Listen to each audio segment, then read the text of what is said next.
Horas, kita bertemu kembali dengan renungan harian Carpe Diem hari ini, Kamis 16 Juni 2022. Kiranya di hari ini damai sejahtera Allah yang melampaui segala akal, memelihara hati dan pikiranmu di dalam Kristus Tuhan kita.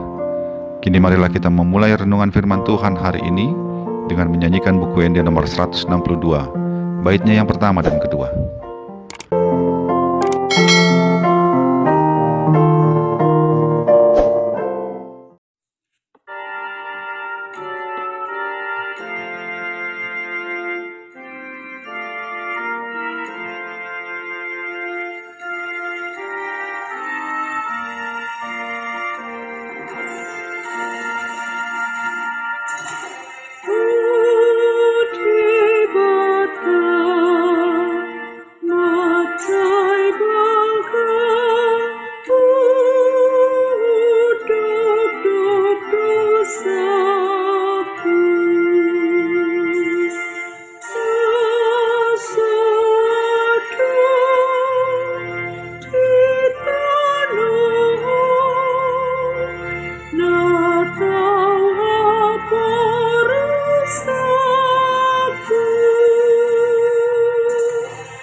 Firman Tuhan hari ini adalah yang tertulis dalam Mazmur 51 ayat yang ketiga. Kasihanilah aku ya Allah menurut kasih setiamu, hapuskanlah pelanggaranku menurut rahmatmu yang besar.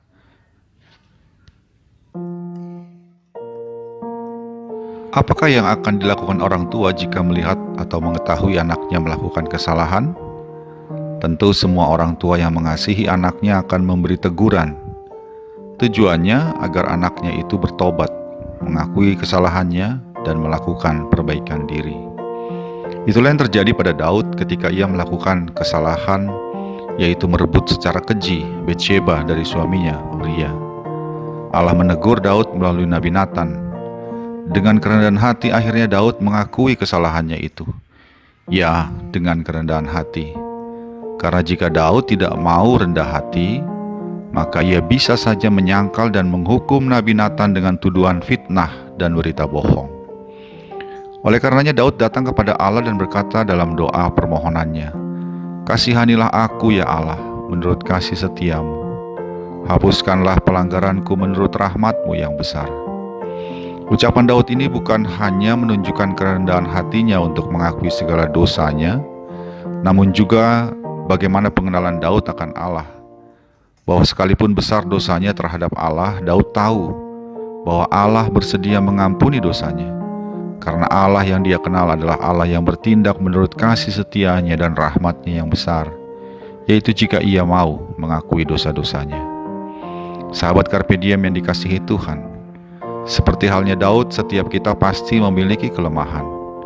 Dan karenanya kita dapat jatuh ke dalam dosa, bahkan dosa yang keji di hadapan Allah.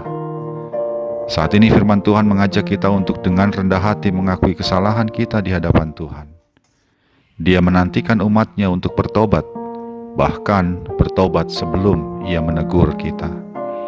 Allah kita adalah Allah yang pencemburu, yang membalaskan kesalahan dengan hukuman. Namun ia juga adalah Allah yang bertindak bukan berdasarkan kemarahannya, melainkan menurut kasih setia dan kemurahannya yang besar, yaitu kepada setiap orang yang mau bertobat dan mengakui kesalahannya. Dan karena itu jika kita mengaku dosa kita, maka ia adalah setia dan adil, sehingga ia akan mengampuni segala dosa kita dan menyucikan kita dari segala kejahatan. Demikian yang tertulis dalam 1 Yohanes 1 ayat yang ke-9. Karenanya, jika kita telah berbuat dosa, janganlah mengeraskan hati. Datanglah kepadanya dan akuilah segala dosa kita. Karena kasih setia dan rahmatnya yang besar, Allah akan mengampuni dosa-dosa kita. Amin.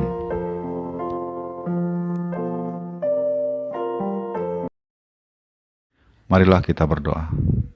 Ya Allah Bapa kami, terima kasih karena Engkau telah memperkenalkan dirimu kepada kami sebagai Allah yang penuh cinta kasih dan kemurahan. Bahwa Engkau adalah Allah yang pencemburu, namun Engkau bertindak menurut kasih setiamu yang besar. Biarlah itu mendorong kami untuk dengan rendah hati mengakui segala dosa kami di hadapan-Mu dan memohon pengampunan dosa. Mampukan kami dengan rendah hati ya Tuhan dan tidak mengeraskan hati kami. Ketika kami berdosa, kami datang memohon pengampunan-Mu, sebab Engkau adalah Allah yang setia dan adil. Ketika kami mengakui dosa kami, Engkau mengampuninya. Dalam Yesus Kristus kami berdoa. Amin. Kasih karunia dari Tuhan kita Yesus Kristus, anugerah dari Allah Bapa kita dalam persekutuan dengan Roh Kudus, menyertai engkau sekalian. Amin.